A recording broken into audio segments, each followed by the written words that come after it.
बिस्मिल्लाहिर्रहमानिर्रहीम। अगर ऐसी तकरीरें इस्लामाबाद में बैठकर होंगी तो फिर परेशानी तो होगी। फिर अब समझ आती है कि 3 मकामात के ऊपर अपोजिशन की कॉन्फ्रेंस को क्यों होने नहीं दिया गया और बिल आखिर चौथे मकाम के ऊपर जाके इस्लामाबाद का एक निजी होटल है, वहां पे अपोजिशन कैसे कामयाब हुई आखिरकार ये कॉन्फ्रेंस करवाने के हवाले से। अब इस कॉन्फ्रेंस में तकरीरें क्या हुई हैं, वहां पे अपोजिशन ने बातें क्या की हैं, वो आपके सामने रखना बहुत जरूरी है। मैं इस हवाले से आपको बिल्कुल आगाज में जो आज की इस तकरीर के हवाले से हुआ, ये नहीं है कि किसी ने, आप यूं कहिए कि कोई फौज के मुखालिफ की है या किसी और के मुखालिफ है, लेकिन रियलिटी के हवाले से बहुत दिलचस्प है। शाहिद खाकान अब्बासी ने आज कहा कि आज मुल्क का चीफ जस्टिस बे इख्तियार है। चीफ जस्टिस सो मोटो नहीं ले सकता, आईनी केसेस नहीं सुन सकता। IMF भी परेशान हो गया है कि मुल्क में इंसाफ का निजाम कैसे चल रहा है, पूरी दुनिया हमें मलामत कर रही है। अच्छा, उसके बाद उन्होंने ये कहा कि आप ये देखिए कि जिस मुल्क के अंदर जो चीफ जस्टिस है वो खुद बेंच ना बना सकता हो, जिसका बेंच हुकूमत बनाती हो, वो क्या इंसाफ कर सकता है। और कुछ ऐसी ही जो तकरीर है वो शहजाद इकबाल जो जियो न्यूज के एंकर हैं उन्होंने की। उन्होंने कहा कि पीका की वजह से जब मैं मायूस होता हूं तो फिर मैं अपने ऑफिस की खिड़की से मेरी नजर जाती है तो वो सुप्रीम कोर्ट के ऊपर पड़ती है, तो मैं मायूस हो जाता हूं और खौफ आता है कि जिस अदलिया में जजेस एग्जीक्यूटिव यानी हुकूमत लगाती हो, हम उससे क्या उम्मीद रख सकते हैं। और शाहिद खाकान अब्बासी ने कहा कि मुल्क से अदल का निजाम खत्म कर दिया गया है, आइन आज मुल्क में एक गाली बन चुका है। ये बात तो 100% दुरुस्त है।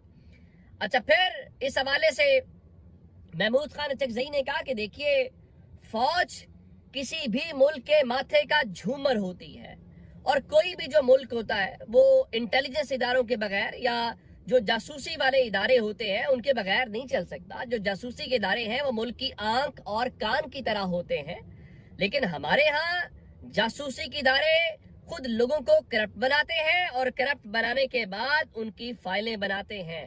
और फिर इस सारी सूरत हाल के बीच में उन्होंने कहा कि जो बिकता है आप उसे वफादार डिक्लेयर कर देते हैं और जो जमीर नहीं बेचता उसे आप मारते हैं और जेल में डालते हैं। फिर महमूद खान चकजई ने कहा कि 8 फरवरी के इलेक्शन में जिस अंदाज में आइन की धज्जियां उड़ाई गई, जिस अंदाज में जोर और जर और जोर की बुनियाद पर जीते हुए लोगों को हराया गया, जिस अंदाज में बच्चों और बेटियों की बेइज्जती हुई, ऐसा तारीख में कभी भी नहीं हुआ।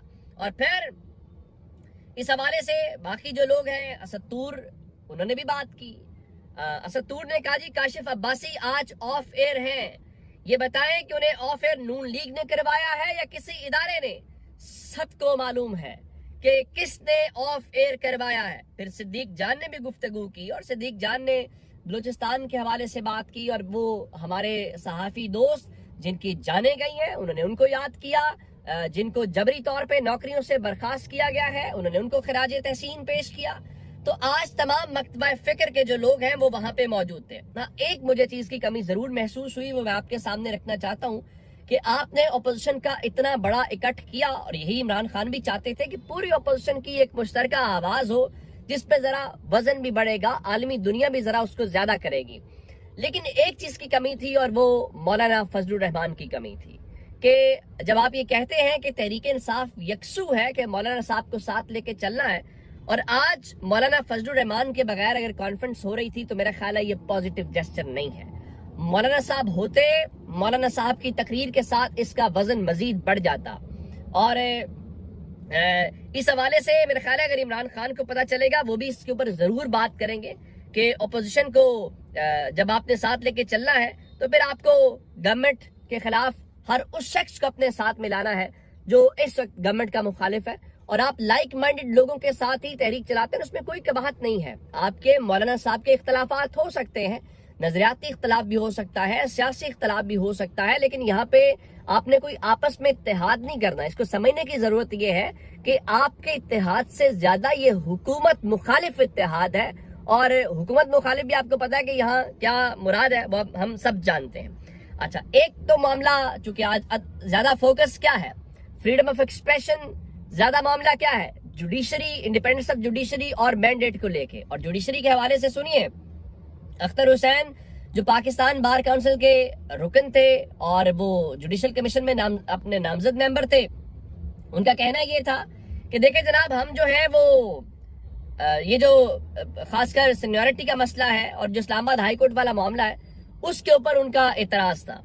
تو اب ان کے استعفے کے ساتھ اطلاعات پہلے بھی تھی اور ہم نے آپ کو بتایا بھی تھا کہ احسن بھون جو ہیں ان کا امکان ہے تعینات ہونے کا. اب احسن بھون گروپ کے سربراہ احسن بھون ہوں اور دوسری طرف اعظم نذیر تارڑ صاحب ہوں، اس سے کیا بہتر کوئی پکچر ہو سکتی ہے پاکستان کے اندر؟ اور احسن بھون اور اعظم نذیر تارڑ اور اٹارنی جنرل مل کے بینچز بنائیں، یعنی یہ تین لوگ بھی اتنے ہیں جتنے آپ کے پاس سپریم کورٹ کے سینئر ججز ہیں. تو یہ اصل، وہ کسی نے کہا تھا نا کہ پریکٹیکلی جوڈیشل کمیشن کو یا آفریدی صاحب نہیں چلا رہے، اس کو پریکٹیکلی جناب اعظم نذیر تارڑ چلا رہے ہیں. تو احسن بھون جو ہے، ان کو پاکستان بار کونسل کی آج میٹنگ تھی اٹارنی جنرل کی زیر صدارت، اور اگر وہ اٹارنی جنرل کی زیر صدارت تھی تو احسن بھون کو ووٹ کیوں نہیں پڑنے تھے؟ تو 14 ووٹ لے کے وہ 2 سال کے لیے جوڈیشل کمیشن آف پاکستان کے رکن بن گئے ہیں پاکستان بار کونسل کی طرف سے. اور اب وہ مل کے ججز اپوائنٹ کیا کریں گے اور ججز اپوائنٹ کرنے کے علاوہ وہ بینچز بنایا کریں گے. پھر آج احسن واحد بڑے اچھے جرنلسٹ ہیں اور وہ بڑے تسلسل کے ساتھ ہمیں ملٹری کورٹ سے متعلق جو پروسیڈنگز ہیں، میرے خیال ہے اس وقت جو اگر سب سے زیادہ تھورلی اگر کوئی رپورٹ کر رہا ہے تو وہ احسن واحد رپورٹ کر رہے ہیں. تو انہوں نے آج ان کی یہ خبر ہے، وہ کہتے ہیں کہ آج جو تحریک انصاف کو مخصوص نشستیں دینے والا اکثریتی بینچ تھا، ان کے ایک اہم جج سے اٹارنی جنرل صاحب نے ان کے چیمبر میں ملاقات کی ہے. اس ملاقات کا مقصد کیا ہے؟ جب اتنی چیزیں پہلے بھی ہوں اور تو اب کہیں ایسا تو نہیں ہے منصور علی شاہ صاحب کو ذرا اور الگ تھلگ کرنے کی کوشش کی جا رہی ہے، ذرا ووٹ کم کرنے کی کوشش؟ خیر یہ دیکھ لیں گے. تو فوجی عدالتوں کی جو پروسیڈنگز ہیں وہ کل تک ملتوی ہو گئی ہیں اور جو سول سوسائٹی کے وکیل ہیں فیصل صدیقی صاحب، وہ دلائل کل بھی جاری رکھیں گے.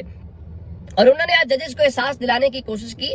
ان کا لوگ یہ سمجھتے ہیں کہ ہماری عدالتی تاریخ بہت سیاہ ہے، ان کا ہماری عدالتی تاریخ خوبصورت بھی بہت ہے، اور کئی جگہوں پر جو ہمارے ججز ہیں انہوں نے عوام کے حقوق کا دفاع کیا. انہوں نے 1980 کی مثال دی کہ ضیاء تھا، پھر 4-5 ججز کھڑے ہوئے اور کیسے اور کتنے لوگوں کی انہوں نے زندگیاں بچائی. بنیادی طور پہ وہ ان ججز کو یہ احساس دلانا چاہ رہے تھے کہ دیکھیے یہ آپ جو ہے ذرا مہربانی کریں اور پاکستان کے لوگوں کا دفاع کریں. تو فیصل صدیقی صاحب کا آج ایک بڑا اہم آرگومنٹ یہ تھا کہ جو سیویلینز ہیں ان کو فوجی تحویل میں دینے کا فیصلہ درست نہیں تھا، اور یہ جو حوالگی ہے یہ ایف آئی آر کی بنیاد کے اوپر نہیں بلکہ فرد جرم عائد ہونے کے بعد دی جا سکتی ہے. تو جسٹس محمد علی مظہر نے کہا کہ ایف آئی آر درج ہونے کے بعد ضمانت کی درخواست دینے والے کو ملزم ہی کہا جاتا ہے. ملزم فرد جرم عائد ہونے سے قبل بھی ملزم ہی ہوتا ہے اور مجرم نہیں بن جاتا. خیر حوالگی کو لے کے آج ججز نے آپس میں کیسے ایک دوسرے کو جواب دیے، اس کا جیو کی جو کورسپونڈنٹ مریم نواز خان ہے انہوں نے احاطہ کیا. ان کے مطابق آج وکیل فیصل صدیقی کے دلائل کا آغاز ہوا تو جسٹس جمال خان مندوخیل نے سوال کیا کہ کون طے کرتا ہے کہ کس سویلین نے فوجی عدالت کے حوالے ہونا ہے یا انسداد دہشت گردی عدالت کے. تو جسٹس مسرت ہلالی جواب میں بولی کہ سادہ سی بات ہے، جب کسی واقعے سے گھر میں بیٹھا شخص خوف کا شکار ہو تو انسداد دہشت گردی ایکٹ کا اطلاق ہوگا، لیکن 9 مئی تو ایک مخصوص ادارے پر حملہ تھا، ہم ٹی وی دیکھ کر ڈرے نہیں مگر پریشان ہو گئے تھے کہ کیا یہ سچ ہے. تو اس طرح آرمی ایکٹ کا اطلاق ہوگا. یہ جج صاحب کیا کریے، وکیل فیصل صدیقی نے کہا مان بھی لیں کہ دنیا کا سب سے بڑا جرم 9 مئی کو ہوا تھا، تب بھی قانونی پروسیجر کو تو فالو کریں گے. میجسٹریٹ سے سویلین کی فوجی تحویل تب لی جاتی ہے جب ایک بار ثابت ہو کہ سویلین ملزم ہے. جسٹس امین الدین خان نے سوال کیا کہ 9 مئی کے واقعات کے مقدمات